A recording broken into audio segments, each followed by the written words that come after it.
everyone, and welcome to another episode of the Today's the Day Changemakers podcast. I'm Jody Grunwald. This week, my guest is Julian Circo. Julian is the co-founder of Hyfe, an acoustic artificial intelligence cough detector. He is a serial entrepreneur and recovering humanitarian operating at the frontier of technology and impact. Born in Romania and now living in Austria, Julian has had an incredibly interesting journey. He cares deeply about human rights protection, the environment, and the advancement of technology to help us live better lives. Julian has been on dozens of humanitarian missions, as well as building and running country operations for global organizations in places such as Somalia. Listen in to hear more about Hyfe and the difference that Julian wants to continue to make in the world. Please subscribe to the Today's the Day Changemakers YouTube channel, stream this podcast on all streaming sites, and don't forget to like us on Facebook and Instagram at Today is the Day Live It. Also, on March 24th, Today is the Day is launching the inaugural Challenge Yourself, Disrupt the Status Quo International Virtual Interactive Forum. Looking for support, direction, connection, collaboration? Then join leaders, changemakers, CNN heroes, TEDx speakers, and more, including our keynote speaker, Henry DeCio Jr., author of the Changemaker Playbook, The Physics of Leadership in a World of Explosive Change. Go to todayisthedayliveit.com to learn more. The views expressed by all Today is the Day Changemakers podcast guests are their own. Their appearance on the Today is the Day Changemakers podcast does not imply any endorsement of them or any entity that they represent. Have a great week, everyone. Hi, everyone. Welcome to another episode of the Today is the Day Changemakers podcast. My name is Jody Grunwald, and every week, as I always say, I get to interview the most incredible humans across the world who are doing everything they can to make a difference and make the world a better place. And today with me, I have Julian Circo. Hi, Julian. How are you? Hey, Jody. I'm very well. How are you? I am good. Welcome. I'm so happy to have you on. But I'm going to do what I always do. I read, and it's the only time I read, is from the most incredible bios, because I never want to forget anything or leave anything out, because everybody works so hard to get these words to paper. So Julian Circo is the co-founder of Hyfe, the world's best acoustic AI cough detector. He is a serial entrepreneur and recovering humanitarian operating at the frontiers of technology and impact. Hyfe is the world's most sophisticated acoustic AI used daily by researchers, medical professionals, as well as thousands of regular people all over the world. Julian has taken to scale and founded global impact ventures in health and fintech, among others. These included dozens of humanitarian missions, as well as building and running country operations for global organizations in places such as Somalia. Julian is also actively involved with several impact-minded ventures, either as co-founder, advisor, investor, or board member. So Julian, we have a lot to talk about, it sounds like. Sounds like it, yeah. I'm looking forward to it.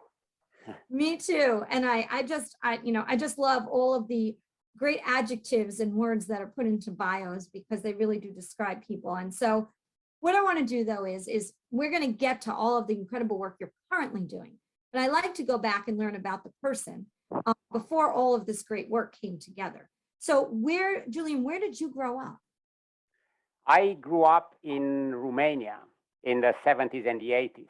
So a pretty different kind of place, which I often refer to as the Twilight Zone. So I grew up in the Twilight Zone, basically. Why do you refer to it as the Twilight Zone? Well, it was kind of at the bleeding edge of the Cold War, both in terms of geography, where I was born and where I grew up, as well as in the times, right? The 70s and the 80s, were kind of the height of the Cold War. And yeah, I mean, I've experienced all of that, growing up, and I guess it left an impression on me. Yeah, and that's kind of where I was born and where I grew up. No, and so when did you leave Romania? I left towards the end of the 90s. So I was a young adult, basically. I was in my early 20s when I left. So what made you leave? I mean, it's a pretty obvious question, answer to that question, but what made you leave and how did you go about doing it? Yeah, I mean, I've always been kind of attracted by adventure. I guess fundamentally I'm an adventurer, and I've always wanted to experience as many things as possible and explore the world. So I've to explore the world through my work. You know, due to my upbringing and the kind of the place and the time where I grew up, I've become very much interested in human rights and just, you know, the kind of the ideals of that particular generation. And I've become a human rights lawyer. That's my background. And then I've specialized in human rights protection. So I've left the country to pursue opportunities to apply this skill and this passion that I had for human rights protection. And that brought me into some pretty interesting places. You know, I mean, I've spent pretty much all of the 2000s in environments that were either in conflict or post-conflict, working very closely with refugees, with displaced people. And, you know, I've experienced some pretty interesting places, I guess, and yeah, adventures, I should say. What do you think was the catalyst that made you want to be this humanitarian and help people? Because a lot of people who have been through what you had been through in Romania, and as you call it yourself, the Twilight Zone, they may want to run the other way and not have to deal with that with other people and help other people because of the fact that it brings back memories for them. But with you, you dove right in head first doing that. What do you think it is that made that happen for you? Well, I mean, you know, again, I think that on the one hand, it's just my temperament. I'm someone who's really have always been interested in seeking adventure and seeking experiences. And the other thing is that I really truly was passionate about this work, you know, and continue to be. I mean, I you know, human rights protection remains like my big passion, my original passion. And it's interesting because, you know, sitting now at the end of 2021 and thinking back at you know, the idea of human rights and human rights protection, it's evolved in all sorts of ways, right? Like in those days, you know, if you remember, you know, you'd had like South Africa came out of apartheid, and you had leaders like Mandela kind of entering the global stage, and we're all looking up and saying, oh my God, this is, you know, people like this will create an amazing future for all of us. And you know, there were conflicts going on. I mean, you know, the conflict in the Balkans, kind of my first conflict that I've been exposed to, was at the tail end. Then you had East Timor happening, you know, which I don't know if you remember that particular conflict, a pretty brutal conflict that opened, so to say, the millennia. And you know, East Timor, I got exposed to some pretty interesting leaders as well, the likes of Xanana Gusmao and Ramos Horta, who again, for that time, they were fantastic leaders. You know, they were committed to build their countries and their nations on the basis of some principles that resonated very strongly with me. You know, the idea of equality and justice and all of that. And you know, I wanted to do my part. So, and you know, I think it was the best decision of my life to go down that road, and you know, experience some of those intense moments personally. You know, I mean, it's been a very formative period of my life. Just curious, when you were growing up in Romania, did you know what you wanted to be when you grew up? I don't know, top of the list. No, I mean, not really. I think that, you know, and I'm a parent now. I have kids, and you know, the idea that you'd expect a kid, you know, a teenager, to know what they want to be when they grow up is I think it's pretty terrifying, because you know, and maybe that's how it was back in the day, I guess, you know, like in 100 years ago, that kind of made sense, because your journey would be relatively linear. But in this day and age, you know, I'm super thankful that I never was pressured into choosing a career or anything like that early. And to be honest with you, Jody, if you ask me super honestly, what do you want to be when you grow up? Now I'm 46 years old. I'm not sure. Like I pivoted through a few careers already. And you know what? Maybe there's a few other careers waiting for me. I have no idea. And the world we live in is such that things change so fast that you have to be open to the opportunities, you know. So I never knew what I want to be when I grew up. I always had certain passions, and some of these passions were conflicting with each other. Like I love the outdoors, and I always, I kind of grew up in the mountains, and I always wanted to spend time in the mountains. So, could I have made a career in that? I'm not sure, but it's still a big part of my life, even today. In fact, this morning I was out in the mountains. I was out in the fresh snow and stuff. And, I get my kids exposed to the mountains. And is that a career? Is that something that should define your life?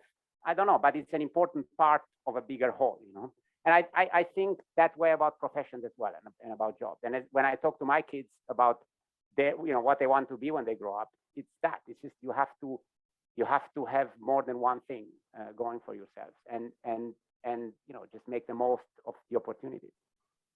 That's great. Where are you coming to us from? What state are you in? I'm in Austria at the moment. You're in Austria.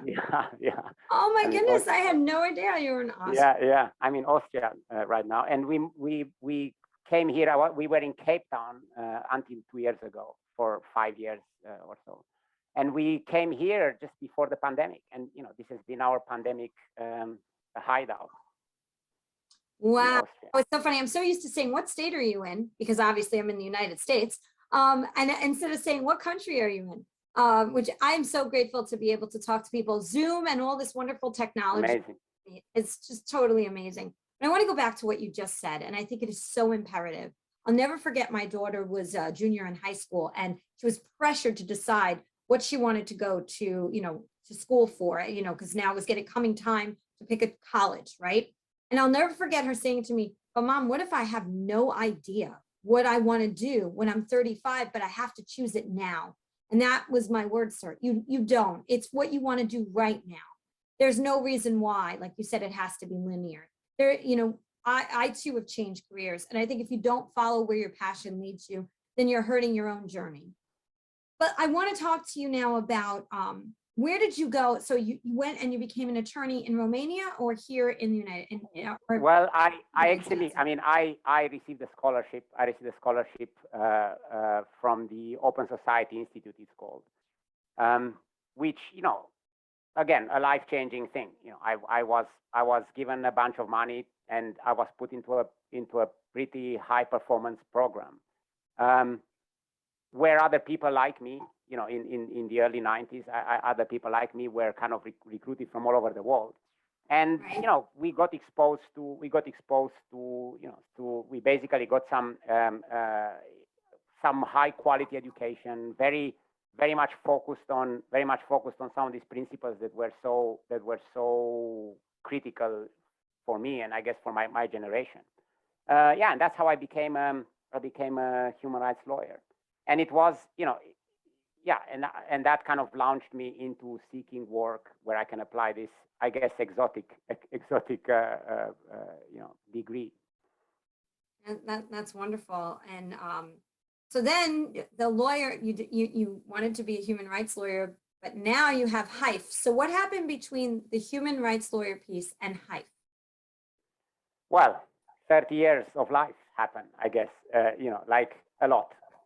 And I mean, my first career was the humanitarian kind of worker, working in post-conflict environments, very operational work, super interesting, super fulfilling, very unstable, very volatile. So, I would move from one place to the other, living out of a suitcase, the life of a humanitarian worker. And I've done that for almost 10 years, pretty much continuously. And then I had a child. I had a family, I had a child, and I was living in Somalia. My girlfriend at the time was living in Bhutan. So we had to decide, what do we do? We have to find a place to raise our child, and to form a proper family. And then we moved to Swaziland, which is called today Eswatini, small country in Southern Africa. I quit my job. I kind of left the humanitarian field, so to say, and I took a job in more traditional development kind of setting. So I was in charge of running some large development operations in this place. And that's kind of started my second career, which was more traditional development work, and I don't know if you or your listeners are familiar with the difference between humanitarian and development work. Humanitarian is very kind of action oriented, very much short term, right? Like the idea is to go there and kind of control some sort of situation where people are kind of displaced, they need basics. Whereas development is more about building systems and around building kind of creating more sustainable impact, and that's also how I got exposed to public health for the first time, because the work that I was doing was related to public health, mostly HIV, but also malaria, sanitation. And that kind of started my second career, which again, amazing career. I loved every moment of it. Working in public health, large kind of basically high stakes projects, which came with everything that a high stake project comes with. A lot of money that needs to be spent wisely, large teams, big partnerships, and quite a bit of innovation, quite a bit of, can we do these things better? Can we find better ways to do impact? And it's funny because people, if you talk to kind of impact people, there's two types basically. There's the one type that will reduce everything to money, and say things like, oh my God, we could solve world hunger, we only need some money, or we could solve whatever public health problem, we just need some money. And then there's the other group, and I belong to the second group, that says it's actually a lot more complicated than that, and money alone will not solve some of this. In fact, thinking that money alone will solve this problem is probably more damaging, because you're reducing it. It's a form of simplification and the form of just ignoring the complexity of these problems. And I guess the problems that you're trying to solve in development are, we tend to think, oh, these are problems that only exist there in Africa or whatever. But if you look at a place like the United States, there's a lot of big complex problems, and no one's even thinking that this is something that can be solved with money. Money is an important part of it, but you need a lot more than that, right? You need to change some basic infrastructure. You need to change some basic thing, like you need to do some basic education. I mean, think about things in the US, like, I guess inequality or gun-related violence, or you can't just throw money at this problem and think it's going to be solved. You have to have a community type approach to them, and you need to have people changing some of the fundamental things that exist in their lives to see an impact on the other side. And it's the same in any kind of development problem, right? So yeah, I mean, I got exposed to a lot of those real world problems, and I also had the privilege to be able to sit down and think, well, is there any way that we could do this better? And this was a time that I guess it's been very transformative for the whole world, right? Like the internet was becoming a common thing. It wasn't just something that you can access in universities. All of a sudden, people had access to the internet. The smartphone penetration was just growing every day, exponentially.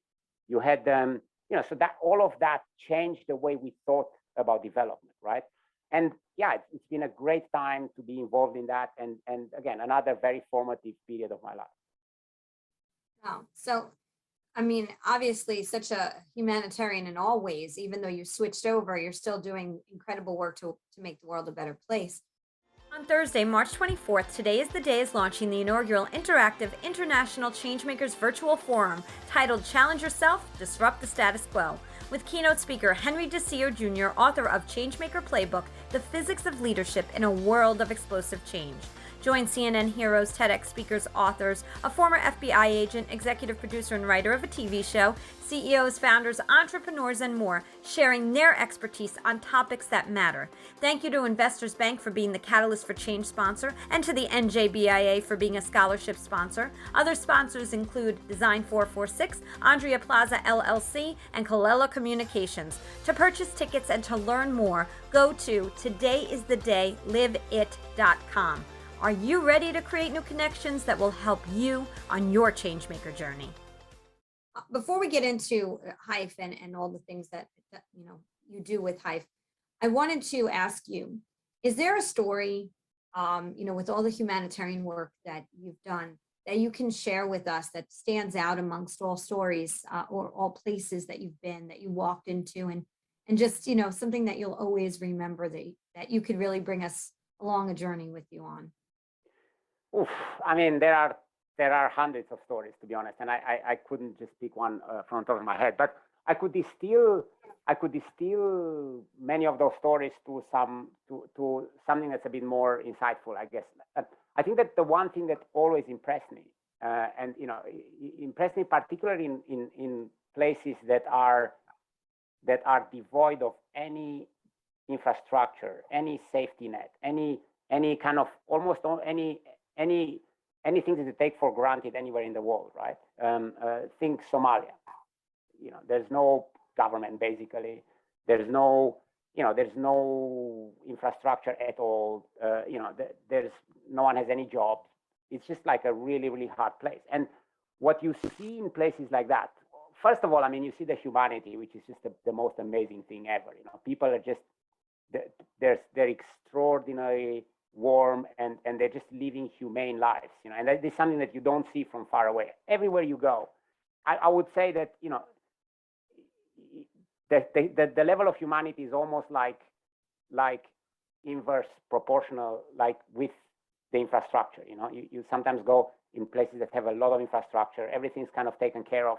It's really hard to build human connections, or it's kind of different to building human connections. Whereas you go into places like that, people are super hospitable. People are super happy to interact, to learn about you, to protect you, to welcome you into the family. And the thing that basically defined my trajectory is that I was amazed to see how people use technology in those places, right? So you think about New York City, early 2000s. You may have an iPhone, the first generation of an iPhone as it came out. That iPhone is kind of awesome, but it's a bit of a gimmick, right? Like your life fundamentally doesn't change because you have that iPhone. You're having a lot of fun. You enjoy playing with it. You get some satisfaction out of it, but fundamentally your life's the same. Whereas in the places where I used to live and where I used to work, technology is used very differently. It's basically changing. It's a multiplier of quality of life, the technology, and it's a multiplier of business. People exchange information that then they use to take decisions about whether to take the crop to the market or not, or whether to take this road or the other road to take the crop to the market. All of a sudden, technology helps them manage things in a way that they couldn't before. And that kind of, from that moment on, I became obsessed with finding ways to leverage technology in our efforts to facilitate and to bring impact to the world. And basically that's the red thread to my career from that point on, is what's the emerging technology, and how can we take this technology and apply it at some of these big problems that we are facing as a species. And that's when you started doing some work with artificial intelligence. Is that well? That came later. I mean, before that, I've done I've done work initially with just smartphone, with basically mobile phones before even smartphones were a thing. So I've tried to build. I actually built a platform that was using SMS to run things like vouchers and loyalty schemes. We started this in Mozambique back, when the smartphones were just emerging. And then I've gotten into blockchain really early, and I was obsessed with finding ways to use some of the principles behind blockchain technology to bring some of the financial products to places where there is no financial infrastructure. So I've tried to work with that, and I think that there's some. I remain very, very much committed to and very optimistic that these sorts of technologies will change, will be big equalizers in places like that. And eventually I came to artificial intelligence, and now that's kind of what I'm doing. I'm trying to find ways to use artificial intelligence as a great equalizer to reduce basically the barrier that people have to seek medical services. Talk to me about that. I really want the listeners to hear about what you're doing with Hyfe and how it works and how it's really helping, people medically as well. So the big idea is that one of the biggest barrier to accessing health worldwide. This is true in New York as it is true in Bihar, in India, is the diagnostic. So, you have a child, the child starts coughing, and that child may develop pneumonia. By the time you know it's pneumonia, it's really late. Even in a place like the US, one of the main causes of mortality of children under 5 is pneumonia, which is something that's super preventable and super treatable. But the thing is that parents don't realize that it's pneumonia, don't realize that it's something serious until it's quite late. And then when it's late, it becomes critical and so on. And the thing that makes the difference between acting and not acting, or doing the right, acting in the right way or not, is knowing for sure what a diagnostic is, right? And a diagnostic traditional diagnostics require access to a laboratory, which is a piece of infrastructure that is really expensive to set up. And once it's set up, then whoever sets it up needs to make their money back. So it's expensive to access it, even if it exists. And it's just like a terrible reality of people just not having access to a medical service because they just don't know what's wrong with them. And finding out what's wrong with them requires access to a diagnostic tool, which is usually expensive or far away. And or a combination of both, by the way. Like, for most of the world, it's both far away and really expensive. And that's why people don't get diagnostics, and that's why they don't get treatment, or they get treatment that's not suitable for their condition, and that means that you have other negative impact in the community because you have a bacteria that develops develops resistance to a certain medication, and there's all sorts of consequences that come out of the fact that people A, don't get access to diagnostics, and B, don't get access to the proper treatment. So, and we focused at Hyfe. The idea that artificial intelligence can be used as a laboratory is not new. Artificial intelligence has been used for a long time to do things like radiography, reading, or interpreting blood work. But no one's done anything with sound, right?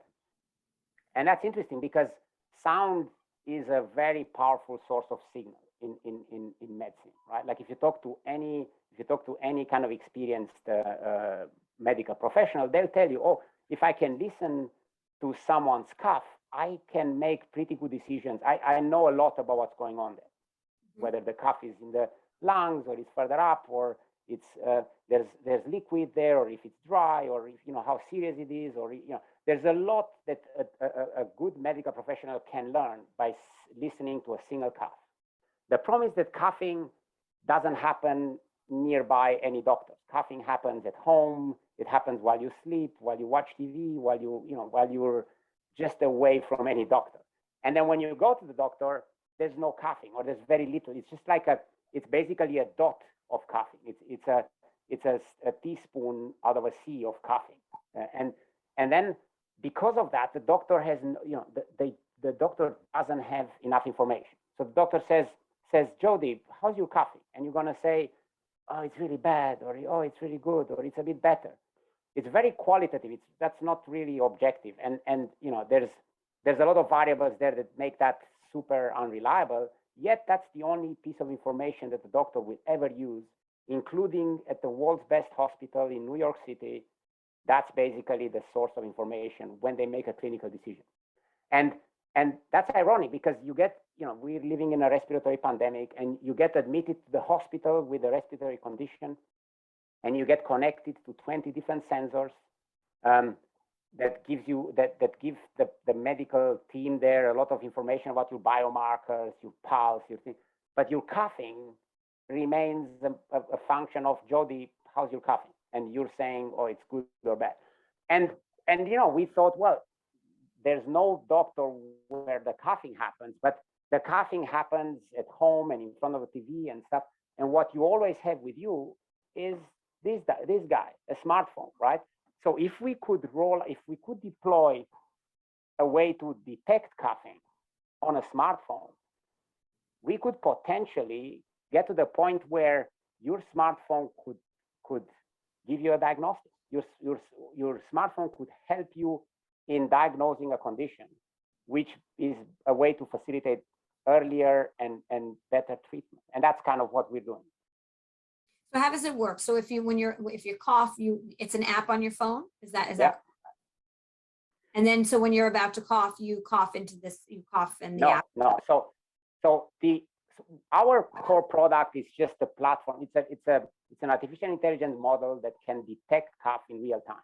And we can deploy that on any device. We can deploy it on a phone. We have a wearable that we're working on. We could deploy it on other people's devices. So what we do can run on any modern device that has a microphone, basically. And on the phone, the way it works on the phone is you download the app and you forget about it. And then every time you cough, it's like Alexa, basically. Every time you cough, the coughing triggers our model, which then basically marks a dot on your chart to say, you coughed at this time. And then later on, you can review those coughs. You can listen to them. You can tap on the cough and listen to it. You can play it to your doctor so that they listen what sort of cough it was. And it's an incredibly rich source of information, because all of a sudden, not only do you see the cough, but you see the cough frequency over time, right? And you can see that you've been coughing more when you're lying down, or you've been coughing more after food, and that's really, really helpful if you're trying to investigate your coughing. And you know what's funny is that there's a lot of people who cough a lot and they don't know why. They all have a very similar journey. They start coughing all of a sudden. They can't figure out why. They start taking some, over-the-counter medication, doesn't help. They go and see a doctor. The doctor doesn't really help because it's really hard to determine what's going on. And then they see a few other doctors. All of that takes time, takes expenses, wastes everybody's time.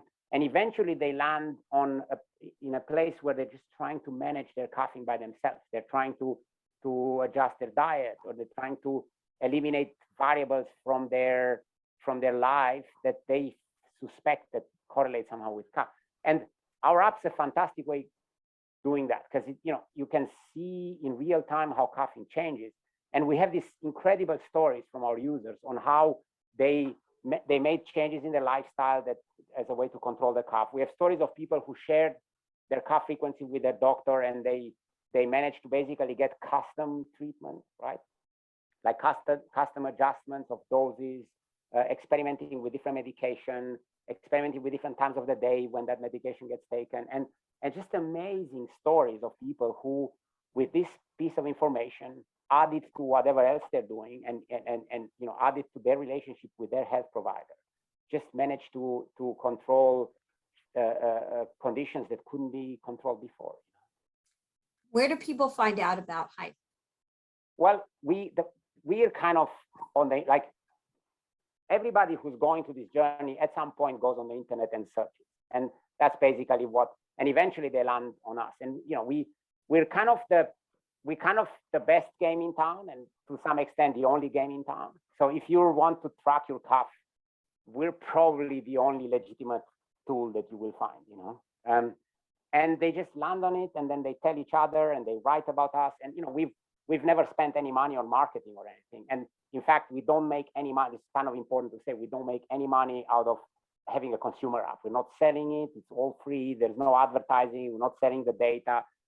It's all basically there 100% to create value for coffee, because we learn so much, right? We learn when you're kind of defining a category, if you come in, you start a business in a category that's well understood, then you kind of have a playbook, right? Oh, I'm selling coffee, or I have an app, a SaaS kind of product. But we are the first to do acoustic. We are the first to do acoustic kind of AI in the medical sector, and we're definitely the first to do that in cough, right? So I know that there's a lot of people who care about their coughing, but I don't know what they want to see in their coughing. I don't know what's going on in their life, and how can we create a lot of value.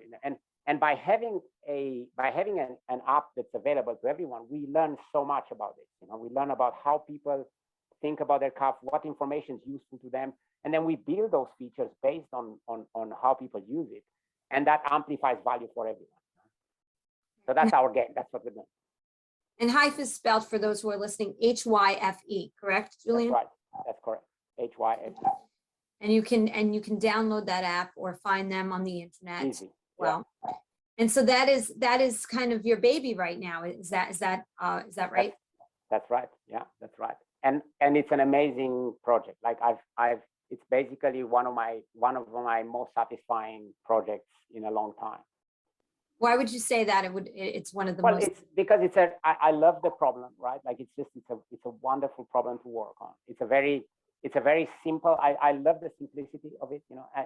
I've tried to build products in the past that were exotic, I should say. Like I was building blockchain products in impact investing in 2017, when like no one really understood that.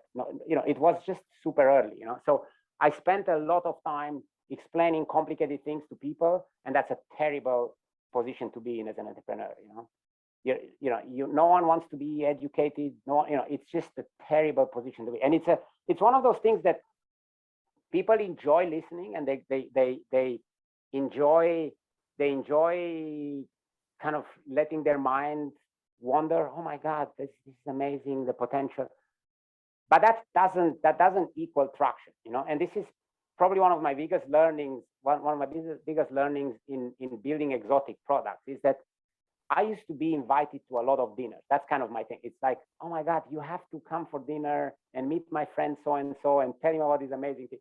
But dinners don't convert into traction, right? Like people love to invite you for dinner, but they will not sign that check to get you to take that project from 0 to 1 or 0 to 0.5.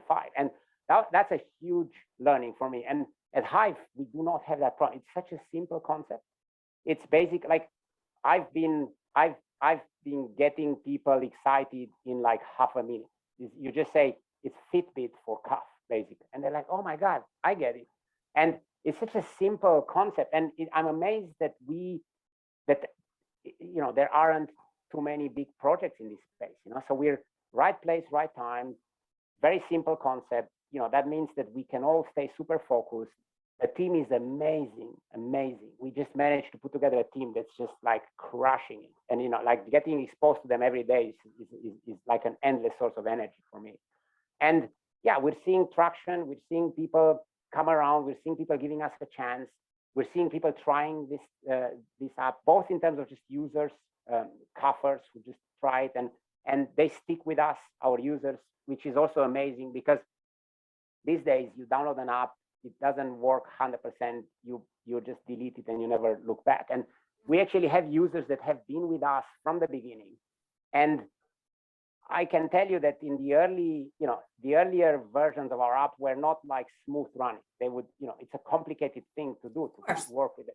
And sometimes it would drain the battery, it would stop working, it would freeze the phone. And people stuck with us throughout all those happenings, and that's because they just got a lot of value out of it. And that for me is amazing. Like seeing that something that we build creates value for people. I love it. I love it. Do you find the medical field embracing it as well, because it is a great tool for a doctor to be looking at? So the medical field, and I say this as an outsider, the medical field is different. It's one of those things that if I always say this, if healthcare would be a product, it'd be a terrible product. Like the user experience is so bad, Jody. Like if you need a doctor, you have to call someone and they ask you, Jody, how do you spell that?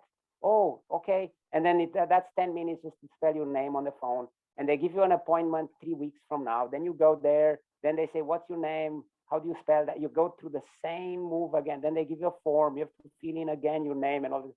And then you see someone for 5 minutes. Then they write a paper and say, go and get an MRI or whatever. And then it's just a terrible experience, terrible. And then there's all this money changing hands. No one understands where it all goes. And at the end of it, you may or may not get the outcome that you want, and I think that over the last 20, 30 years, we've seen sector after sector being disrupted by technology, right? Like you've seen everything from like going to the cinema or consuming content being disrupted, reading books got disrupted, television got disrupted because we're on a podcast now and it's awesome. And the banks got disrupted. And there's a few sectors that just refuse to embrace technology at the fundamental level, right? Healthcare is one of them. I guess education is as well to some extent. And now we have a global pandemic that forced us to not leave our houses for months at a time. And people couldn't get healthcare and people couldn't get quality education, or the majority of it, they just struggled. I mean, my kids struggled with education. I struggled with seeking healthcare, although I'm in some of the highest infrastructure country in the world. And just this field of healthcare has not modernized. It has not embraced technology at that level. But that is changing. And I mean, we are part of that wave that is changing. And the way that we change this is we don't focus on this or the other technology. The technology is there and it's always been there. And in a way, the technology is the easiest thing because once it exists, once you know how it works, you'll find a way to apply it. But the way we change it is from the experience of the patient, right? So if we approach this as a patient-centric challenge, how can we create more value for the patient? How can we eliminate the friction? How can we make the experience better, more custom, more relevant? And then that's how you're going to change it. And then we work our way back from that. And we're just a speckle in the effort that's happening worldwide now to change that. And it's just great to be part of this movement, of thinking, how can we play our part in making healthcare more relevant for patients? And just the way that everything has an app now and everything has a digital correspondent, medication will have a digital firmly that in a matter of years, you could go to the doctor, get a prescription, and that prescription will come with a piece of software, either on your phone as an app or on a dedicated device, that will accompany your treatment as it happens. And it will help both you and the health provider to achieve better results with that treatment, lower adverse events, and at the end of the day, saving money for everyone, because that's how it works, unfortunately. It's all driven by economics. And if everybody benefits out of getting custom treatment because we use technology to look at real world data, at real time data, at data that is specifically related to your condition, and we use that data to take better decisions as healthcare providers, everybody benefits. And I think that's going to happen in like a very short, it's just like in a very near future. Just being on the outside, listening and looking in here, I definitely see like, doctor could easily say, so when do you find you cough more? And having this app will give you education as the patient to answer that question, as opposed to, well, I'm really unsure, I haven't really monitored it. In this case, whether or not they embrace the app, you have the education of what's going on with your own body if you're not paying attention. Exactly. And I also think about, when I think about those who are elderly, they do have phones, and they are learning how to use them more and more. And I feel that could be very, very beneficial for them as well. Just an opinion of my own, but sure. Just sharing that also. But I will also share one other very quick thing is that when my daughter was about 8 years old, I went back to the doctor about 4 times, telling her that she had pneumonia, and she kept telling me she didn't, and she refused to take an x-ray. I caused a big fit in the middle of because her cough was so horrific that when she finally 5 times later 5 co-pays later, took the x-ray, she did have pneumonia. Oh my goodness. And she was very, very ill.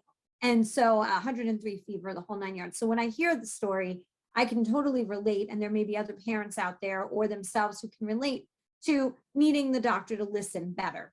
And I'm one for saying, get many opinions, because you know what, doctors are humans too. And they don't all, they make mistakes as well. So it's important to be an advocate for your own health, no matter what. And if you have technology on your side, that's even better. So amazing. Thank you, Julian, for sharing that, for being a humanitarian. So 2 last things that I wanted to ask you. One is, if there's someone out there right now, and there always is, that loves all that you're talking about and wants to be able to launch something on their own, they have some grandiose idea or small idea, but they don't have the faith to do it. What advice would you give to that person who wants to go out of the box? They want to leave that full-time position, 60, 80-hour weeks working for someone else. What advice do you have for them? So my advice is to absolutely do it, and the arguments for this, probably the best argument for this is that through your life, you'll meet a lot of people who regret having not done things, right? Like that's the one regret. And I've met so many people who hate their job and they say, oh, I should have left earlier. This is a common thing. I stayed too long. I've overstayed there. I've never met anyone who said I left too early. And this applies to jobs, it applies to relationships, it applies to so many things in life. I've never met anyone who's in a toxic environment, whether it's a relationship or a job that they hate or a partnership, and they said, I should have stayed longer. You know what I mean? Everybody says, when they think back to that situation, they say, I stayed too long. I should have left earlier. So usually action is the better choice than inaction, and kind of allowing inertia to dominate your life is a huge mistake. And kind of like, I'm a big believer in that. And here's another great news: is it's a lot easier to build a business today than it was 5 years ago, 10 years ago, 20 years ago. Now you need a credit card with no balance on it, right? Because a few services that cost $10, $12 a month will give you the basic infrastructure to get going. You basically can bring a product to market, a very basic product, with nothing more than your energy, your idea, and a bunch of these platforms that cost $10, $12 a month. And many of them give you a few months for free. So you have, you even have time to test things out before you pay a single cent. And there's a whole infrastructure of these services. And actually, one mistake that people do who start an idea for the first time is they try to over-innovate the parts of the business that don't require any innovation, right? Like innovation is kind of like a finite resource when you start something, and you should put 100% of it into your product, into your market. And instead of that, a lot of people use some of these precious innovation resources to build a better website, or to build a better way to partner with someone, or to build a better logo. No one cares about the logo. Like, I've met entrepreneurs in their early, they don't even have a product. They don't even know how to get the product on the market. And they're trying to hire a designer to build their website. If you spend more than half an hour on your website in your first idea, you're doing something wrong. You just have to take a template, put your name in there, go. Don't overthink it. And that's basically how you can get things done these days. And you can launch a product. In fact, Hyfe, we went from let's build this to an app in the App Store in a week, basically. Great. It's a great story. Yeah, and we spend no money, just like we paid for a domain, I guess, which costed $7. And in 1 week, we already could test our value proposition. Is anybody out there tracking their cost? And we learned that there is, and then we doubled down, and then we showed data to people that said, okay, I'll join you in this journey. And then we managed to raise some money and stuff. But your first order, your first order of business, if you have an idea, it can be done with no money and in very little time in this day and age. And that's great news. That is great news. And it's a great message to give to those who are listening out there who want, because a lot of people do. I think we get stuck on websites and all of those other things because we're afraid of everything else. So we Sure, go, what sure.